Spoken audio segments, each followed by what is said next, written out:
Today we're going through every single tech item and creature in ARK, all 75 of them, to show you exactly what they do and which ones actually matter. Some of these are insanely powerful, some are completely useless, and a few are straight up broken. So let's jump right into full tech tier and start breaking down what each one really does. First up is the tech helmet, one of the 5 core pieces of the full tech suit. The helmet comes loaded with 2 major vision modes. X-ray vision lets you see straight through structures and terrain, while heat vision highlights everything around you with thermal signatures so you can instantly tell what's friendly, neutral, or a threat. It also gives you full underwater visibility and even lets you breathe underwater, turning the helmet into one of the most useful utility items in the tech tier. And once we're done messing around with the helmet's vision modes, the next piece you're going to feel immediately is the tech gauntlets, the piece that turns your character into a walking power tool. With these equipped, you can harvest resources using your fists, pulling wood, stone, metal, and more without ever swapping to a tool. They also come with Charge Punch, letting you launch yourself forward or straight up into the air with a massive burst of force. The same punch hits like a truck in PvP, making the gauntlets just as useful for mobility as they are for smashing players. And once you get used to throwing yourself across the map with gauntlets, the next piece slides right in, the tech leggings. The tech leggings crank your movement into overdrive. With these equipped, you can activate super speed and cover huge distances in seconds. It's one of the strongest mobility tools in the entire suit, letting you reposition, escape, or chase down players before they ever know what hit them. And once you're flying past everyone with the leggings, the next piece brings the whole suit to another level, the tech chest piece. The tech chest piece is the core of the suit, the piece that actually gives you flight. Its built-in jetpack lets you burst straight up into the air and hover with full control. When you pair it with the gauntlets, you can chain your punch momentum into the jetpack and hit true super speed flight, making it the fastest way to move around on any map in the game. And after you've mastered jetpack flight, the final piece ties the whole moveset together, the tech boots. The tech boots round out the entire set by giving you full impact protection. They completely remove fall damage, shifting all the force into the boots instead of your character. When they're active, you can run straight across water and get way better traction while climbing steep hills or cliff faces, making ground movement just as fluid as the rest of the suit. And with all this tech gear turning you into a walking power plant, you might as well fuel yourself up too, and that's where Mitra 9 comes in. Mitra 9 is a non-alcoholic supplement that quite literally makes you feel good. These drinks give you a high but without the impairment. They have a ton of great flavors, my favorite being root beer. If you're looking for a new drink to replace your coffee in the morning, Mitra is the way to go. Simply go to mitra9.com and use my code Outcasts for 25% off your entire order. Now, back to the video. And once the full tech suit has you zipping, flying, and stomping across the map, the next piece of late game confidence is all about storage and creature control. The item basically changed ARK forever, the Cryopod. The Cryopod is easily one of the most universally used tech items in the entire game. Every player relies on it. Its main function is simple, but game-changing. You can store dinos in it and keep them in a cryo fridge, freeing up massive base space. Whenever you need that creature again, you just throw out the pod and deploy it instantly. It's basically ARK's version of a Pokeball, and nothing comes close to how convenient that this thing actually is. And after you've got your entire dino roster tucked neatly into cryopods, the next tech item shifts things back into raw firepower. That weapon turns element into hit scan damage. The Tech Rifle. The Tech Rifle is the go-to tech weapon for most players. It fires rapid energy bursts that hit instantly, deal solid damage, and cause heavy knockback. In raids, it melts structures and shreds players fast, and outside of raids, it's a perfect tool for just harassing anybody who gets too close. It's one of the strongest and most reliable weapons in the entire tech tier. And if the rifle handles the long-range fights, the next tech item takes over when you're right in someone's face, the Tech Sword. The Tech Sword is the melee counterpart to the rifle, built for close quarter damage. You don't see it used as often, but it still is extremely strong. Its primary attack hits much harder than a normal sword, and if you hold right click you can charge up a power strike similar to the Tech Gauntlet. That charged hit can one-shot smaller dinos and deal massive bursts of damage up close. And once you've got a melee weapon that can delete anything standing too close, the next tech item covers the opposite role, pure defense and crowd control, the Tech Shield. The Tech Shield is basically the perfect counterpart to the Tech Sword. You can equip them together, making it a strong offensive and defensive combo. The shield's main feature is its reflectability. When somebody shoots you, it bounces their bullets right back at them, dealing damage in return. It's far stronger than a standard metal shield, and if you get a good blueprint for it, it becomes ridiculously hard to break. And after you got both offense and defense covered with the sword and shield combo, the next tech item adds pure explosive utility into the mix, the Tech Grenade. The Tech Grenade is the upgraded version of the standard grenade, and it sticks to whatever surface that you throw it at. The only drawback is its 5-second fuse, which can be frustrating during fast raids, but once it goes off it detonates with element energy and deals a huge chunk of damage to structures. It's a strong option when you need precise, high-impact explosives. And after you've handled explosives with the Tech Grenade, the next tech item shifts back into pure scouting and intel, the Tech Binoculars. The TEK binoculars are a newer addition that came with ASA's release, and honestly one of the best quality of life items added to the game. It's basically a spyglass but actually useful. Instead of just showing a dino's level and torpor, the TEK binoculars display its full stats, its gender, and even break down which points are distributed into each stat. It's one of the strongest scouting tools for taming and breeding. And once you've got every creature's stats scouted down to the last point, the next TEK item brings it right back into high-powered PvP, the TEK Railgun. The Railgun is one of the most underrated weapons in the entire game, and a lot of players overlook just how strong it is. Its signature feature is the ability to shoot straight through structures and terrain, letting you hit enemies who think they're completely safe. It also comes with a built-in thermal scope which you can track players and line up perfect shots. It's the one gun that constantly makes new players swear the enemy tribe is hacking. And after the railgun lets you snipe players anywhere on the map, the next TEK item takes that idea even further with a fully guided explosive shot. The TEK Cruise Missile. The TEK Cruise Missile is a weapon that for now only exists in ASC until more ASA maps are going to be released. It works like a futuristic rocket launcher, but instead of firing and hoping that it hits, you can remotely control the missile in real time and detonate it wherever you want. It's definitely buggy and not something that most players use often, but when it works it gives you pinpoint explosive control you can't get from anything else. And once you're done steering explosives across the map with the cruise missile, the next TEK item brings the firepower back to your character directly with the fully automated TEK shoulder cannon. The TEK shoulder cannon is another item that currently only exists in ASC. It's not the most practical TEK option, and most players barely use it. Once it's equipped, it automatically shoots at nearby dinos or players, but the fire rate is slow and damage just really isn't that impressive. It can be used if you go AFK often or if you just want a bit of extra chip damage during a raid, but overall it's far from a must-have TEK item. And after the shoulder cannon barely scratches anything, the TEK claws are probably the most useful item on this list in terms of pure fun, but their practical use is pretty limited. They can deal solid damage to players in metal armor, but that only matters if you're actually fighting on foot, which most players rarely do. Their one standout feature is the chain hit mechanic, letting you attack extremely fast once the combo ramps up. Outside of that though, they don't serve much purpose behind looking cool. And after the TEK claws give you that rapid melee fun, the next TEK item shifts back into ranged chaos with a weapon that looks incredible on paper, the TEK Grenade Launcher. The TEK Grenade Launcher is another flashy ASC only item that sounds way better than it performs. On paper it's awesome, you cycle through 6 different grenade types and fire all kinds of effects back to back. But the reload time is just painfully slow, which makes it almost useless in actual PvP. It's also expensive to craft, so most players skip it entirely because the payoff just really isn't worth the cost. And once you've burned through every grenade type the launcher can cycle, the next TEK item switches things up with the weapon that can literally change modes on the fly, the TEK Phase Pistol. The Phase Pistol is actually one of the more useful ASC only items thanks to its 3 distinct firing modes.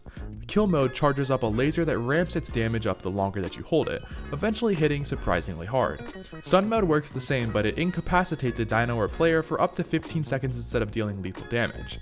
Then there's the heal mode, which is easily one of the most valuable, letting you quickly heal tribe members or dinos during tough fights or just emergencies.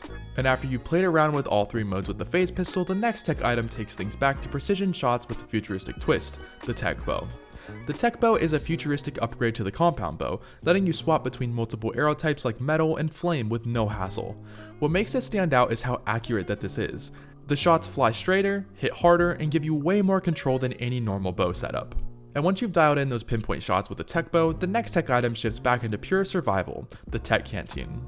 The Canteen is the upgraded version of the regular canteen or water jar, and it's only available in ASE. It holds around 5 times more water than a normal canteen and comes with a couple of survival perks that actually matter.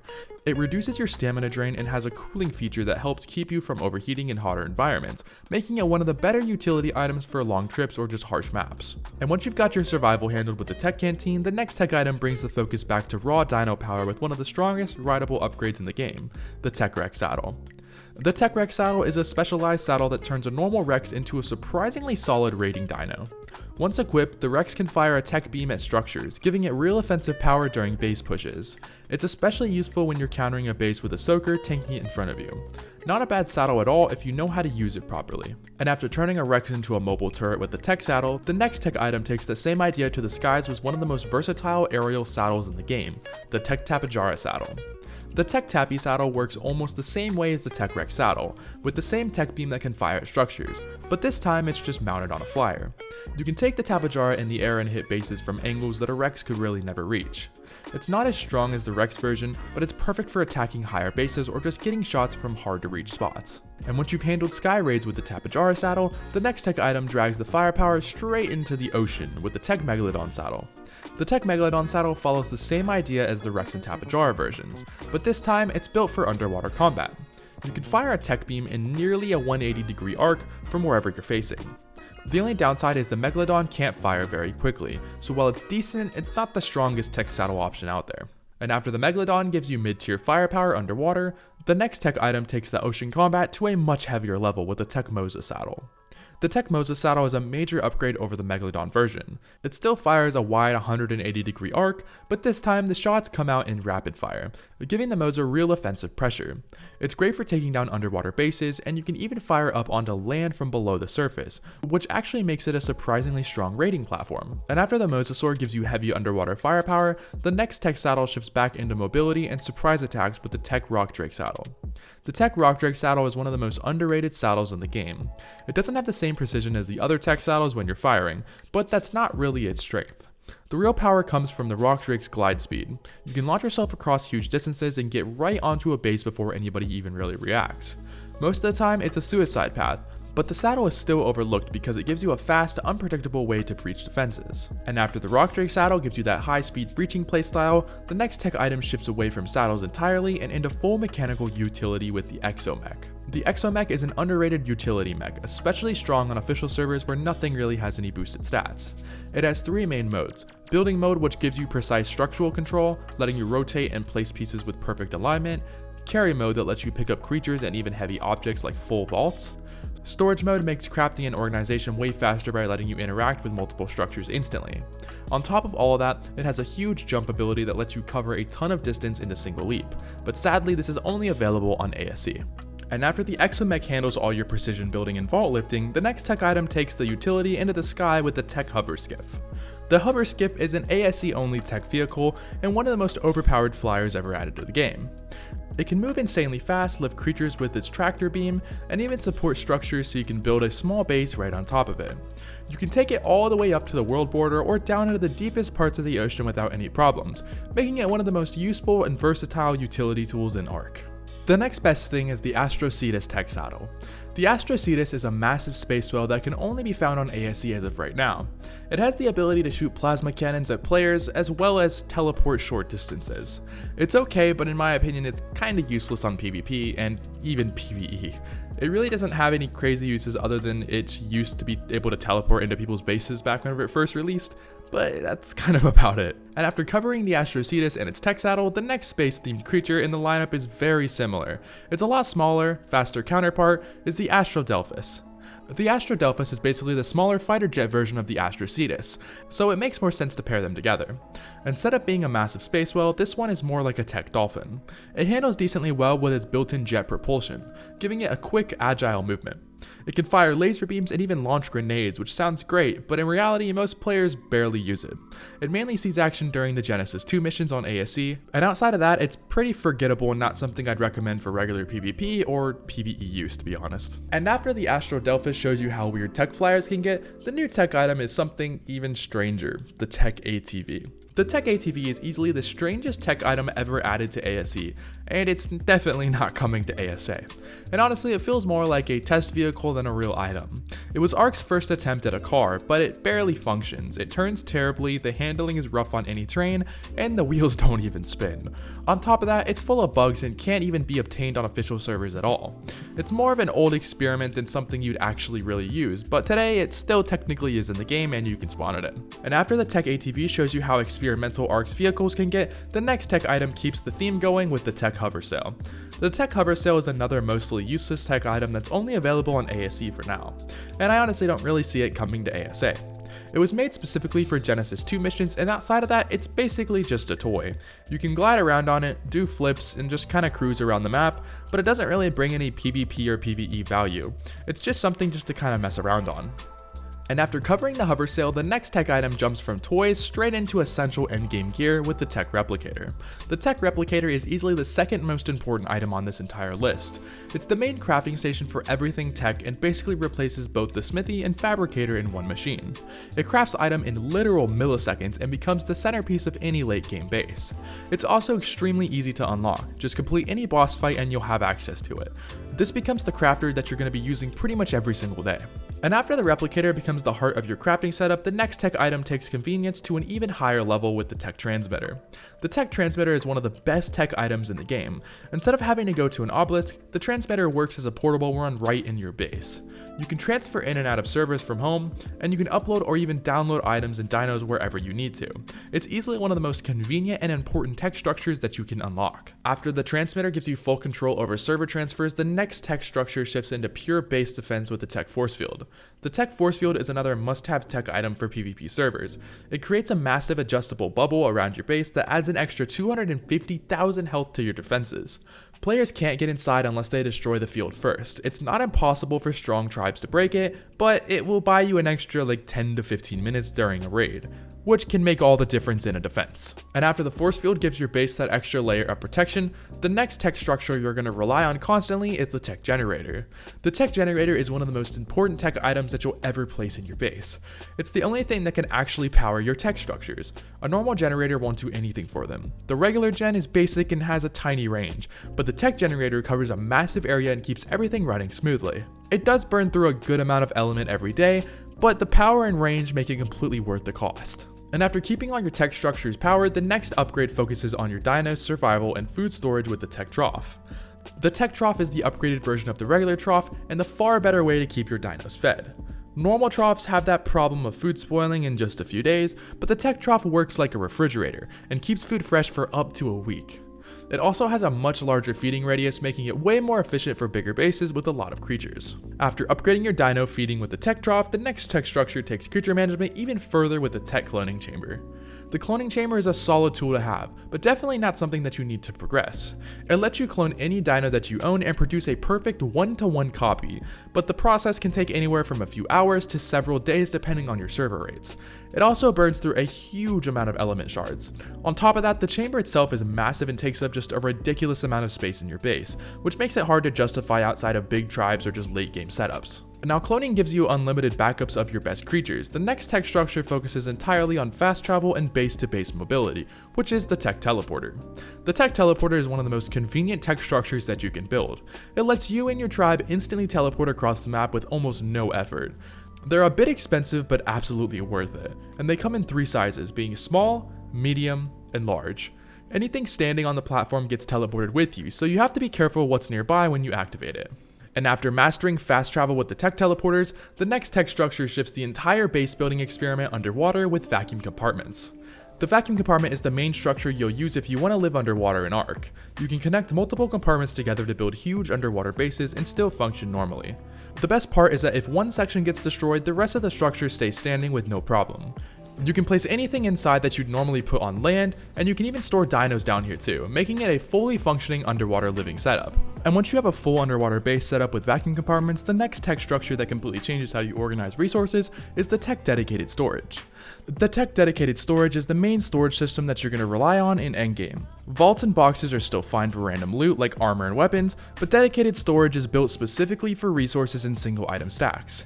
Each unit can hold hundreds of thousands of a single resource while taking up almost no space, making it the cleanest and most efficient way to organize your base. And after organizing your entire base with dedicated storage, the next tech item shifts back into pure defense and firepower with the TEK Turret. The TEK Turret is the single most important PvP item on this entire list. It's what actually keeps bases alive on PvP servers. Without TEK Turrets, rock golems and other high armor soakers would walk straight through regular turrets with no effort.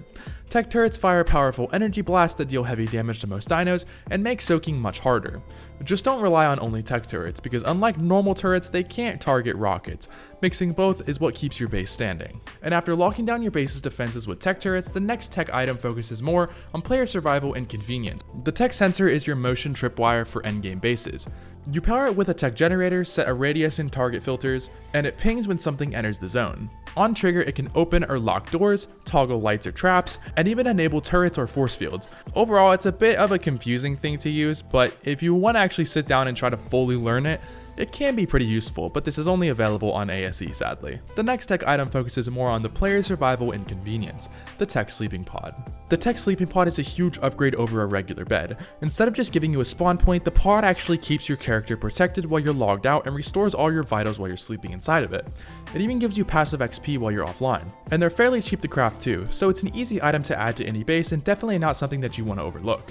And while you've got sensors automating your base, the next tech item ties all your monitoring together with the tech surveillance console. The tech surveillance console basically turns you into a security guard of your own base. You can place cameras around your base and then view every feed directly from the console, no matter where you are. It's surprisingly useful during raids, especially when the enemy has no idea that you're watching every move that they make from multiple angles. And after locking down your base with the surveillance console, the next tech item shifts into advanced farming with the tech crop plot. The tech crop plot is a futuristic upgrade to the standard large crop plot. Normally you'd have to place crops on the surface or inside a greenhouse, but the tech version has built-in lights that act as a permanent greenhouse effect. This means that you can place them anywhere, underwater, underground, inside bases, literally wherever you want. The boosted growth rate makes farming way faster, and they're genuinely a useful upgrade for any base that relies on crops. After covering advanced farming with the tech crop plot, the next tech structure jumps into one of ASA's newest and most controversial additions, the tech bunker. The tech bunker is a new and exclusive item to ASA. I'm including it because it's useful, but I really don't like the fact that it's a paid item.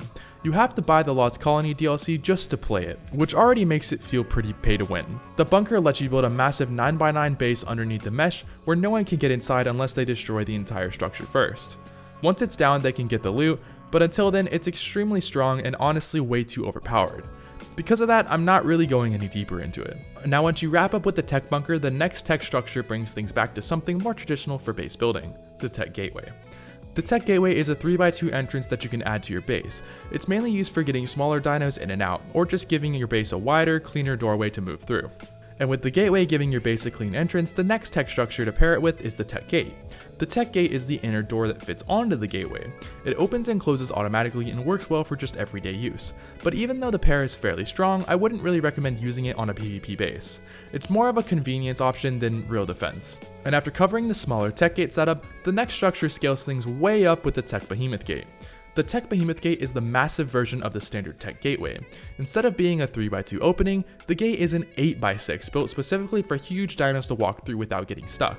There's no top frame, so even the biggest creatures can fit through with no issues. These are mainly used for big base courtyards or entrances where you need a lot of clearance. And since the behemoth gateway sets the frame of your massive entrance, the next best thing to pair with it is the tech behemoth gate. The tech behemoth gate is the inner door for the behemoth gateway and works just like the regular tech gate. It opens automatically as you approach, and it's extremely useful for moving larger dinos in and out without having to manually open anything. After the behemoth gate, the next basic piece is the tech ceiling. The tech ceiling is a basic tech structure and one of the simplest ones on this list. It's basically just a much stronger version of the metal ceiling, giving you a higher durability for your base without any extra features. After the tech ceiling, next up you have the tech door and door frame.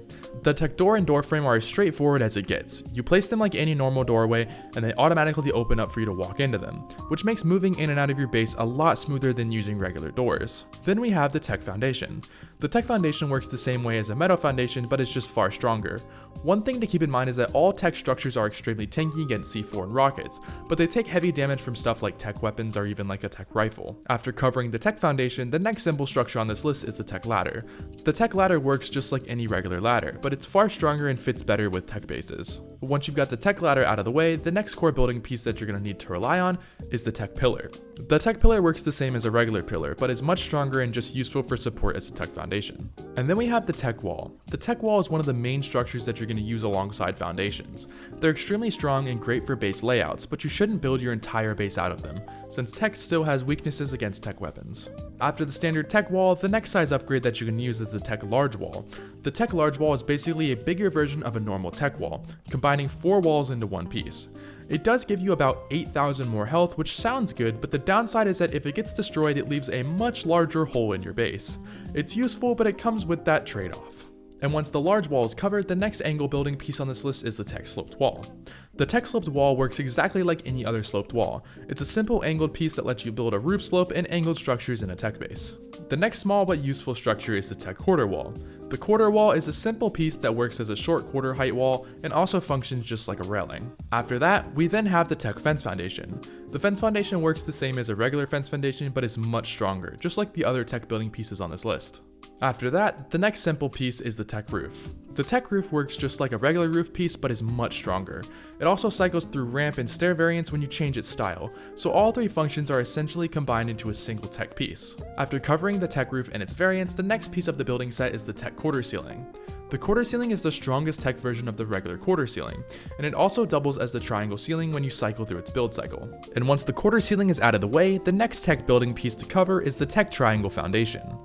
The TEK triangle foundation is simply the stronger TEK version of the regular triangle foundation, used the same way but just with far higher durability. After the triangle foundation, the next angled piece in the set is the TEK triangle roof. The TEK triangle roof is just a stronger, upgraded version of the regular roof, and is great for just cleaner angles and stronger support on TEK bases. Next up, we just have the TEK Behemoth cellar door, which is a bit different from the other TEK pieces and isn't available on ASE. It's strictly on ASA, and it's a massive rooftop door that you can place on top of your base, letting larger dinos enter smoothly from above without getting stuck on smaller entrances. After the Behemoth cellar door, we have the large cellar door. The large cellar door is basically the same as the Behemoth version, but just on a smaller scale. It still works as a rooftop entry point, just sized for medium-sized creatures instead of just absolutely massive ones. After covering the large cellar door, the next simple but super helpful structure to look at is the TEK light. The TEK light is one of the most useful quality of life items ever added. It lets you light up huge areas, which is perfect for caves since they're usually way too dark. You can set it to 3 brightness levels, being low, medium, and bright, and it instantly fixes lighting issues in any base or cave setup. After lighting up your base with the TEK lights, the next utility structure worth covering is the TEK bridge. The TEK bridge is a really useful item that was added with Extinction. It lets you span huge gaps with a single deployable bridge, making it perfect for bases built across cliffs or just canyons. You can turn the bridge on and off whenever you want, which makes it super helpful in both PvP and PvE for controlling access points. And once the TEK bridge is out of the way, the next thing to look at isn't a structure at all, but a creature with surprisingly good utility, the TEK Parasaur. The TEK Parasaur is the first of the TEK creatures that you'll run into. It spawns naturally on most maps, and the main difference from the normal Parasaur is the higher level cap. The TEK Parasaurs can spawn up to level 180 on both ASE and ASA. When you kill them, they drop useful resources like scrap metal, oil, electronics, and element dust, which makes them great for early game farming targets. After the TEK Parasaur, we have the TEK Quetzal. The TEK Quetzal is the next TEK variant spawning in all the same locations as the regular Quetzal. It drops the same TEK resources as the other variants, which is just scrap metal, oil, electronics, and element dust, making it a nice bonus to find if you spot instead of a normal Quetzal. After that, we then have the TEK Raptor. The TEK Raptor spawns randomly all over the map and drops the same TEK resources as the others. These are easily the most annoying TEK dinos since they spawn far more often than the rest. And after dealing with the constantly spawning TEK Raptors, the next and strongest natural TEK variant you'll find is the TEK Rex. The TEK Rex is the strongest naturally spawning one on this list, especially since the TEK Giga no longer spawns in the game. The TEK Rex drops a much larger amount of high tier resources compared to the smaller variants, and if you manage to find a level 180, they're extremely powerful on top of just being great for farming.